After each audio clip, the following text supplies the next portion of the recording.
Ladies and gentlemen of Knucklehead Nation, Fumble, I'm here with Dima, or Dmitry, the Silver Bullet Gerasimov. Oh, that's an old nickname.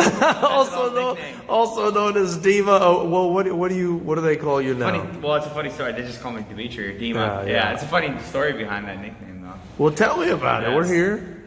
I fought my fifth amateur fight. I fought Joseph Wagaman, the werewolf. And wow. So when they asked me what I didn't have a nickname. I'm like, well, I'm the Silver Bullet today. So that's pretty awesome. Somehow it's stuck on Tapology.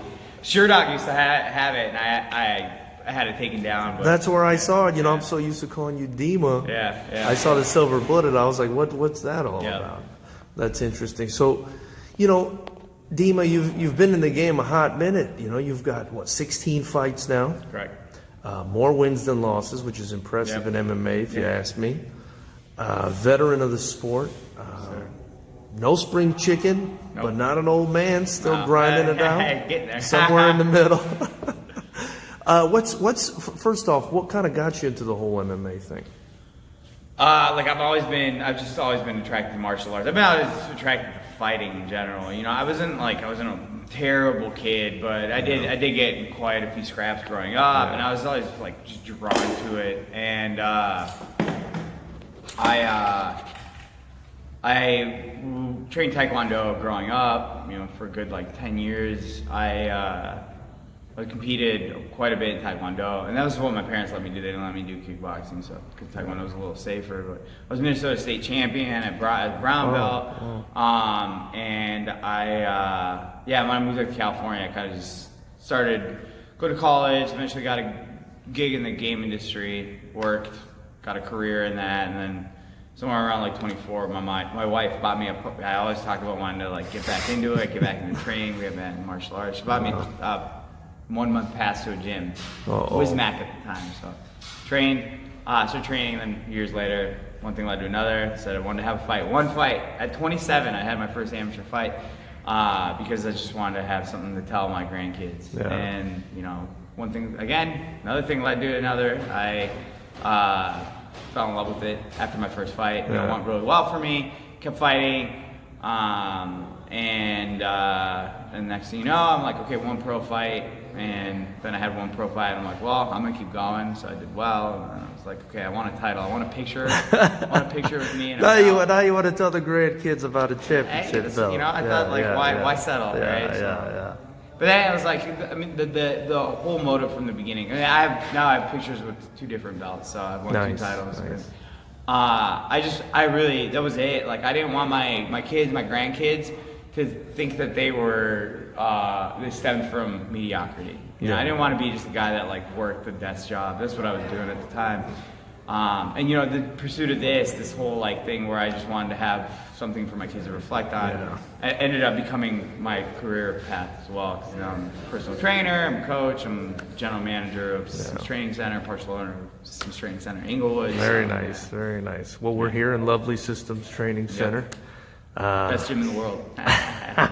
Well, definitely up there. I appreciate you putting all these young warriors on the FightersRep cards, man. We've got a lot of fresh talent. Very good talent. And I always tell people, anyone who'll listen, that we got the best young talent in the world out here in California. SoCal's especially, California in general. It's just if I was looking at SoCal, this is like a mecca of combat sports.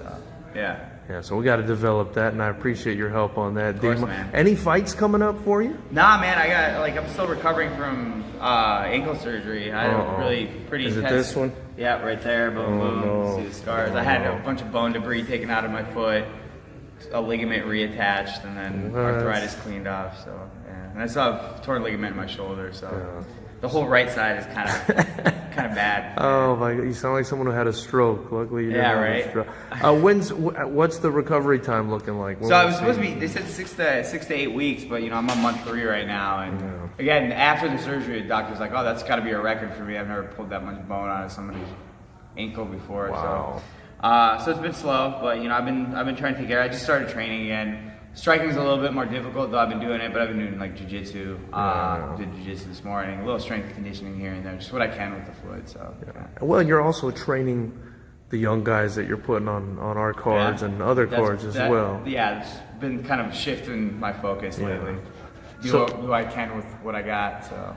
Yeah, so I mean, you're fortunate to wear that coach's hat too. Do you ever feel like, oh man, I want to fight when you're in there wrestling with these young ones? All the time. Oh yeah. I mean, I have a few like offers that have been put on the table for this year, but you know, like I said, I've just been biding my time. Also, you know, my daughter just turned 1. I've been focusing on being a dad for the past year. Thank you. And I feel like a lot of people, it's okay. You know, it all kind of played out well. I embraced the break that I had to take, just so I could be focusing on my daughter and again, you know, heal my injuries. So, I like how you were talking about, you know, you kind of wanted to get away from the mediocrity, I guess the monotony of life, people that just, you know, toil away at something they don't love. And I really admire fighters for that.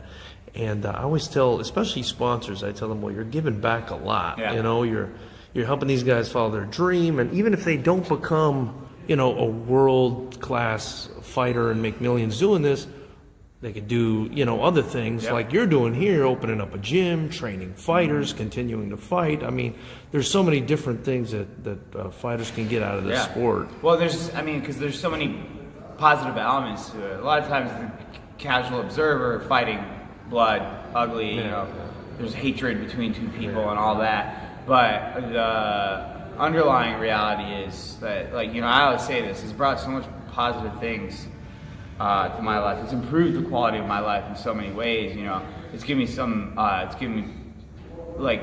given me the opportunity to pursue something that I've been passionate about. There's, you know, and everyone that's working towards a fight, whether they're training martial arts just to fight or just want to do it, they're better off for it. I don't think there's anyone that's ever on this earth that's ever been worse off for you know, trying out jiu-jitsu or Muay Thai or boxing or whatever. You know, there's so much positive elements to it.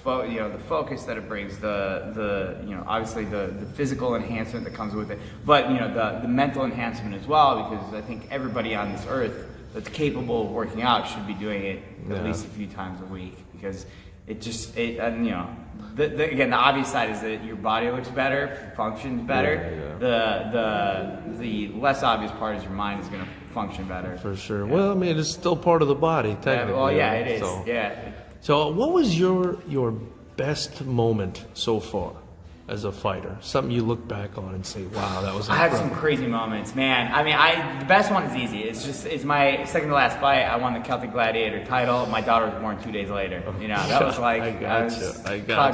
Yeah, doesn't get much better than that. So I wanted to say, you know, the reason I asked you that is because I was actually at that event, and I sort of helped match the amateurs on that card, or one of the amateurs, I think, on that card or something.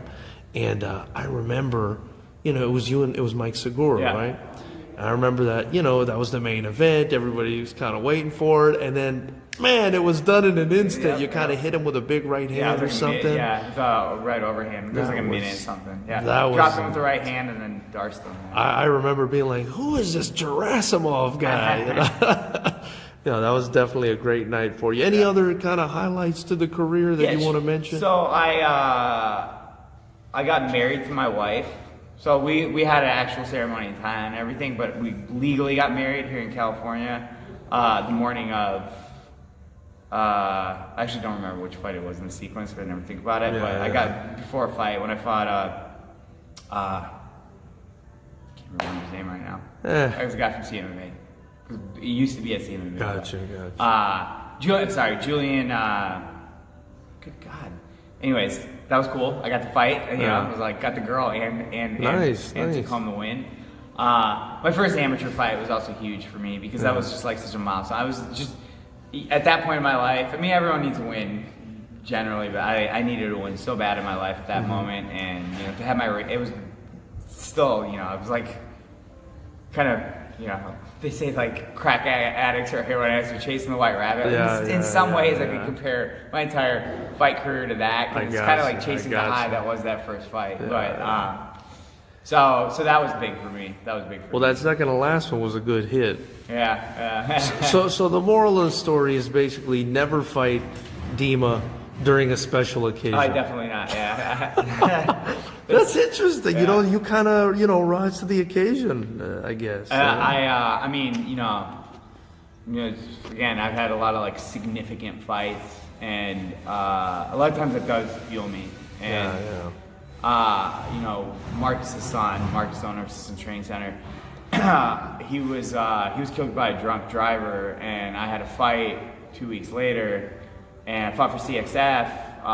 That was my CXF title fight when I fought Chris Culley, and George had, after the incident, George had made he renamed the entire event to fighting for Liam, CXF fight for Liam.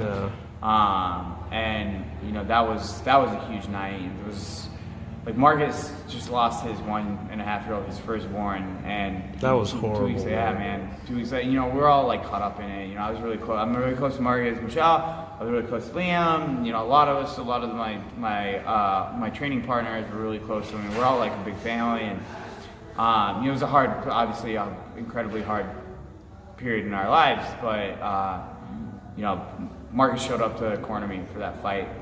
2 weeks after. It was like he'd spent his days in the hospital while Liam was in intensive care. He was still on life support, but basically brain dead at that point. But Marcus was there. You know, he was a wreck. Michelle was a wreck, and they still made it to the show. So you know, like especially that day, there was no way that I was gonna let him down. Wow, man. Talk about pressure. Really appreciate. I didn't feel the pressure. I'm telling you right now, I didn't feel like I had to win. That you know, or whatever. It was more like I just had to. I had to fight. I had to put on a show. I had to like we all, like I said, we all needed to win that day as well. But like I felt like we're all in it together, so to speak. You know, there's this great photo that one of our students here, Christian Rivard, captured, and he ended up getting it on print for me. I have it hanging in my house, where like myself, Marcus, and all of our close friends, training partners, we all like hugged it out before I walked into the cage, and like I brought all that with me into the cage. So that's amazing, man. Sorry, Chris. Chris is a homie now, but that day he wasn't just fighting. He wasn't fighting one guy. So,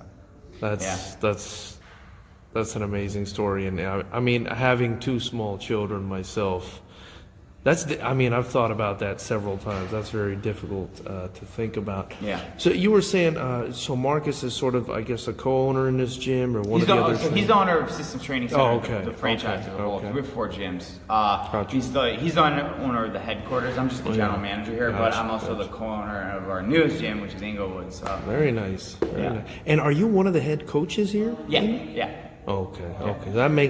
Now I understand why I'm always contacting you to get fighters on the card. Well, it's an absolute pleasure. Likewise, George. Dima, man, I really appreciate you. I look forward to your guys being on the FightersRep cards in the future. Yes. Maybe one day getting you on the FightersRep card in the future. Before I let you go, what did you think of the last event? Oh, it was great, man. It was great. Some high-level talent. The matchups were really good. You know, like the guys that my guys fought, I think they were all competitive fights, and it was a great card, man. Thank you, my man. Looking forward to that. I'm looking forward to watching it on live stream. I won't be there, unfortunately. Well, July 27th, it's going down, and I'm really excited to have you guys back out. And thank you so much for your time. Where can people follow you if they want to follow you on social media? D1_MMA, and then on Facebook, Dmitry Gerasimov. Yeah. Awesome. Thank you so much, team. Appreciate you, my man.